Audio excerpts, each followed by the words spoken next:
Asset manager के senior fund manager अमन चौहान हमारे साथ जुड़े हैं। इन्वेस्टमेंट मैनेजमेंट और इक्विटी एनालिसिस के साथ साथ पोर्टफोलियो मैनेजमेंट और फाइनेंशियल मॉडलिंग में भी उनकी अच्छी पकड़ है।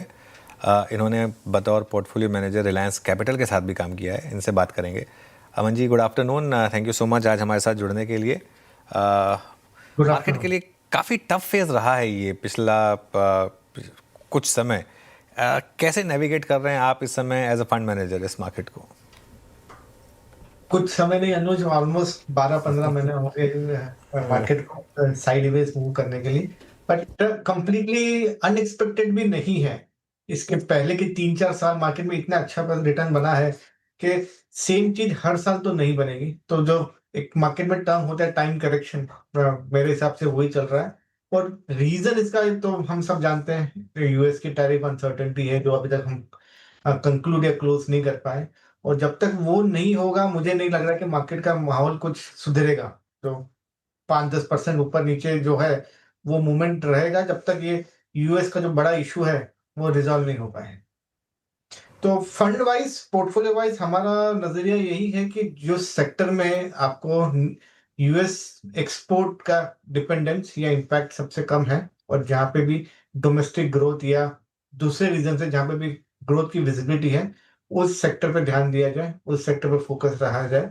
और जब यूएस की क्लैरिटी आएगी उसके बाद रिएक्ट करेंगे कि क्या करना है, क्या लेना है, कि क्या बेचना है, ना कि प्रीएम्प्ट करे कि आज के भाई टैरिफ अगर 20% के 30% के 40% तो क्या करें। बिकॉज रिएक्शन में का कुछ फायदा नहीं है, क्योंकि ये जो नंबर है हर महीने हर हफ्ते कभी ना कुछ न्यूज फ्लो आती रहती है और चेंज होता रहता है। तो ये हमने डिसाइड कर लिया कि भी हम प्रीएम्प्ट तो नहीं कर पाएंगे, इस पे रिएक्ट ही करेंगे और जितना हो सके इस सेगमेंट से दूर रहें। दर्द कितना लंबा है अमन जी ने पहले ही जोड़ के बैठे थे। अनुज ने कहा कि कुछ समय हो गया, अमन जी कहते नहीं जनाब 14 महीने हो गए। बिल्कुल सही है। और आपने मन भी बना लिया है पक्का कि यूएस जहाँ पर है वहाँ पे हम नहीं होंगे, डोमेस्टिक पे फोकस करेंगे। ये डोमेस्टिक में आपको कन्विक्शन कहाँ पर है? कहाँ पे आप अर्निंग्स में एक्सपेंशन का, ग्रोथ के लौटने का, ग्रोथ के अच्छी होने का पोटेंशियल देख रहे हैं? देखो, फाइनेंशियल्स जो है, banking as well as NBFC, वो तो बहुत ऑब्वियस है कि रेट कट हुए हैं, उनका जो बेनिफिट है वो धीरे धीरे अब दिखना चालू हो जाएगा।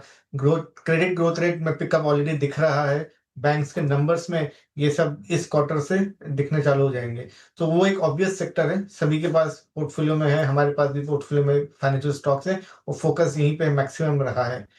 इसके सिवाय फार्मास्यूटिकल हमको अच्छा लग रहा है, क्योंकि ये एक सेक्टर है जिसमें यूएस का डिपेंडेंस और एक्सपोर्ट है। बट ये नहीं होगा कि आपकी दवाई महंगी होगी तो आप दवाई खाना बंद कर दोगे। अगर आप उसको अफोर्ड ही नहीं कर पाए तो बात अलग है, नहीं तो आप दवाई तो लोगे ही लोगे। तो इसमें जो प्राइसिंग पावर जो हम बोलते हैं, तो वो मैक्सिमम है फार्मा कंपनी में। तो और ऐसा लग भी नहीं रहा है कि दवाई के ऊपर बहुत ज्यादा टैरिफ लग जाएगा। तो वो ये एक सेक्टर आप बोल सकते हो जहाँ पे यूएस फोकस है। फिर भी हम पॉजिटिव है, क्योंकि हमको लग रहा है कि इतना बड़ा इम्पैक्ट आएगा नहीं। इसके सिवाय डोमेस्टिक ईपीसी कंपनीज हैं जो कि civil infra, roads, railways, airport ये सब बनाती हैं। ये सब कंपनीज में बीच में थोड़ा स्लो डाउन हुआ था ऑर्डर एक्टिविटी में, but that is also picking up. Order धीरे धीरे वापस एनएचए और दूसरे ऑर्डर सब आने लगे हैं, और ये सब कंपनीज के वैल्यूएशन बहुत फेवरेबल है। तो ये एक सेगमेंट है यहाँ पे हमारा काफी फोकस है। और डोमेस्टिक मैन्युफैक्चरिंग, जो भी इंपोर्ट सब्स्टिट्यूट है, फिर वो सोलर हो के वाटर हो के एक्सवाइजेड हो, जहाँ पे भी इंडिया इंपोर्ट कर रहा है, डिफेंस भी हम बोल सकते हैं, तो यहाँ पे भी इंडिया इंपोर्ट कर रहा है। गवर्नमेंट की पॉलिसी बहुत क्लियर है, जितना हो सके देश में बनाना है। तो ये सब कंपनीज के लिए क्लियर अपॉर्चुनिटी है to grow the business, to grow the size, and this is also something that हम काफी करीबी से देख रहे हैं और निवेश कर रहे हैं। अमन जी, गुड आफ्टरनून और स्वागत है आपका सीएनबीसी आवाज़ पर सर। और आपने अभी अभी कहा bank, financial, pharma, defence, domestic theme वाली चीज़ें आपको अच्छी लग रही है, स्पेस अच्छी लग रही है। लेकिन एक जो दिक्कत का सबब बना हुआ है sir, IT as a space, आज भी देखिए 1.5% डाउन है। और टीसीएस, एचसीएल टेक के नतीजे आए और स्ट्रीट ने देखिए जिस तरीके से पनिश किया। हालांकि अभी अभी इन्फी के नतीजे आने बाकी हैं सर। आईटी पर आपका टेक क्या है, और टीसीएस के नतीजे आए सो कैसे देख रहे हैं? पर्टिकुलर स्पेस पे, काउंटर्स पर आपकी राय क्या होगी? आईटी पे हमारा व्यू न्यूट्रल है। हमने पिछले 6-8 महीने में थोड़ा एक्सपोजर कम ही किया होगा, आईटी पे बढ़ाया नहीं है। रिजल्ट अच्छे थे, इनलाइन थे या थोड़े बेटर ही थे। एक्सेल का भी रिजल्ट अच्छा था, बेटर ही था। बट हो क्या रहा है कि रिजल्ट के पहले स्टॉक में मूवमेंट आ गया है, तो वो क्लासिक जो बोलते हैं ना, buy on news sell on, buy on expectation and sell on news, वैसा सेम चीज एक्सेल टेक में हुआ, टीसीएस में भी शायद वही हो रहा है करके। बट ओवरऑल ये जो बड़ी टेक कंपनीज हैं, उनका growth rate clearly because of the size slow हो गया। अब मल्टी बिलियन डॉलर कंपनी, आपको अगर 10% भी ग्रो करना है तो एक बिलियन डॉलर का रेवेन्यू ऐड करना, जो कि आसान नहीं है। तो with in tech space also हमारा प्रेफरेंस मिड साइज कंपनीज पे है, ना कि बहुत बड़ी कंपनी। और ओवरऑल एक प्रेफरेंस ये भी है कि जो प्रोडक्ट कंपनीज हो या जो नई प्लेटफॉर्म कंपनीज है, जो टेक कंपनीज है, उस पे फोकस ज्यादा है, ना कि पुराना ट्रेडिशनल आईटी सर्विसेज। वो सब कंपनी भी चलेगी, बट अब इनमें ग्रोथ रेट कम हो गया है, सिंगल डिजिट ग्रोथ रेट या 10-12% ग्रोथ रेट है, उसमें 20-22 पी पे ट्रेड करते हैं मोस्ट ऑफ देम।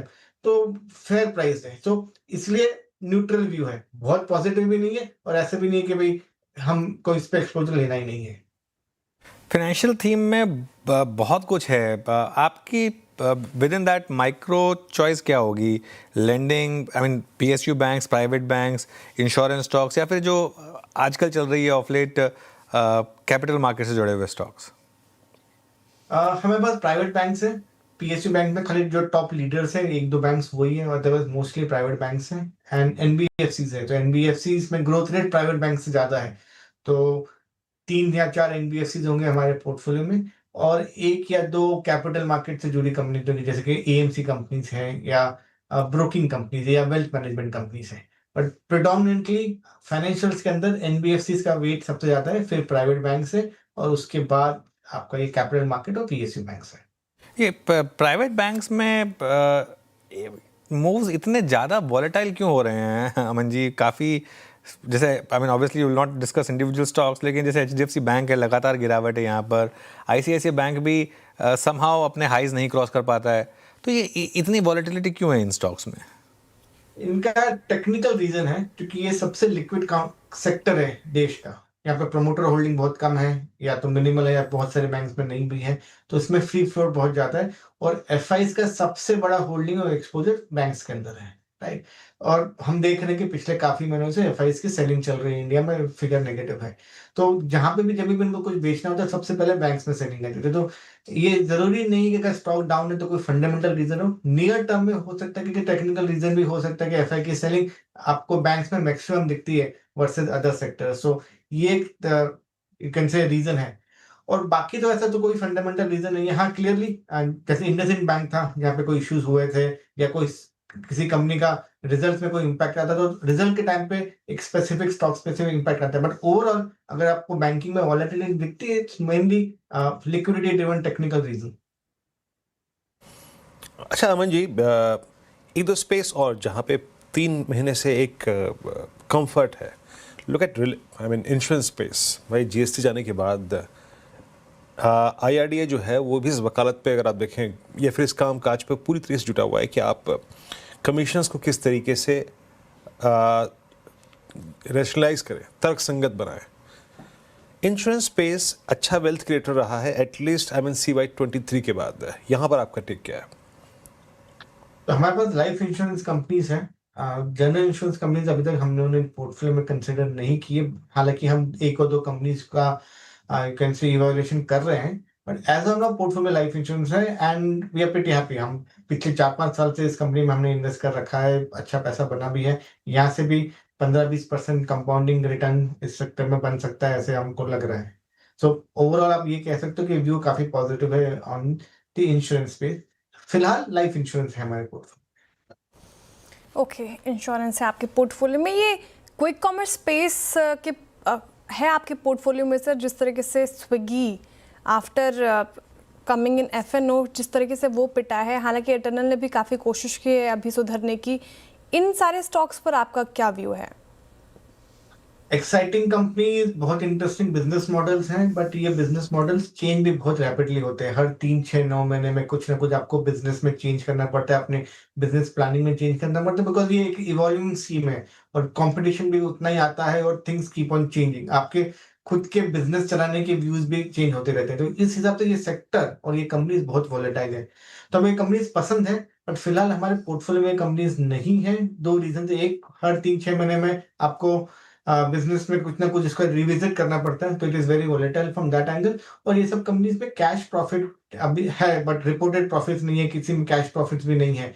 तो हम हमेशा ये प्रेफर करते हैं कि भाई कंपनी प्रॉफिटेबल हो, कैश बर्न नहीं हो, क्योंकि हम जो फंड्स चलाते हैं वो funds typically secondary market funds हैं, यहाँ पे हमारा इन्वेस्टर प्रोफाइल और हमारा इन्वेस्टमेंट प्रोफाइल भी ऐसी है कि भाई प्रॉफिटेबल कंपनीज में इन्वेस्ट करिए। तो कंपनीज बढ़िया है, but because of valuation reason या तो नॉन प्रॉफिटेबल रीजन पोर्टफोलियो में ये सब कंपनीज अभी नहीं है। अच्छा, आखिरी प्रश्न पूछूंगा अमन जी यहाँ से। रेलवे में अभी एक टैरिफ हाइक हुआ, एक तो रेलवे, दूसरा आपका डिफेंस, क्योंकि इस बार समझ में ऐसा आ रहा है, जितने एनालिस्ट की रिपोर्ट्स मैंने देखी है, फिर इकोनॉमिस्ट को मैं सुन रहा हूँ, डिफेंस में सब्सटेंशियल एलोकेशन हाइक। आपका टेक इन दोनों स्पेस पे क्या है, जो कि जुलाई 2024 तक एक बहुत ही बड़े वेल्थ क्रिएटर रहे थे, मतलब 3 वर्षों में, बट उसके बाद एक 1.5 वर्ष का अगर आप देखें साइडवेज कंसोलिडेशन विद नेगेटिव बायस। आपका टेक इन दोनों स्पेस पे? नहीं, ये दोनों स्पेस इंटरेस्टिंग है, काफी अच्छा वेल्थ बना है, हमारे पास भी इन सेक्टर में एक्सपोजर है। ग्रोथ प्रोस्पेक्ट्स इस सेक्टर का बहुत क्लियर है, बहुत अच्छा है, गवर्नमेंट का फोकस भी है। खाली इस सेक्टर में एक ही चीज का ध्यान रखना कि आप बहुत महंगी स्टॉक्स ना लें, क्योंकि स्टॉक्स हैज परफॉर्म वेल, तो बहुत सारे कंपनीज जो है उनका जो वैल्यूएशन है, जो 10 20 30 पी हुआ करता था, अब 70 80 90 पी हो गया है। तो 70 80 90 पी में प्रॉब्लम ये होती है कि थोड़ा भी डिसअपॉइंटमेंट आया तो आपका 20-25% का ड्रॉडाउन कभी भी आ सकता है भाई। तो सेक्टर पर डेफिनेटली पॉजिटिव व्यू रखें, हमारा भी है, but be mindful of valuation, don't over पे। वो मैं एक चीज आपसे कहना चाहूंगा। ओके, अमन जी, बहुत बहुत शुक्रिया, आप इस कार्यक्रम में शामिल हुए, सभी सेक्टर्स पर अपनी राय रखी, आपने खुल के बातचीत करी, अच्छा लगा आपसे। पहली गुफ्तगू बेहद शानदार रही। उम्मीद है निकट भविष्य में फिर मुलाकात होगी, बात होगी। बहुत बहुत शुक्रिया।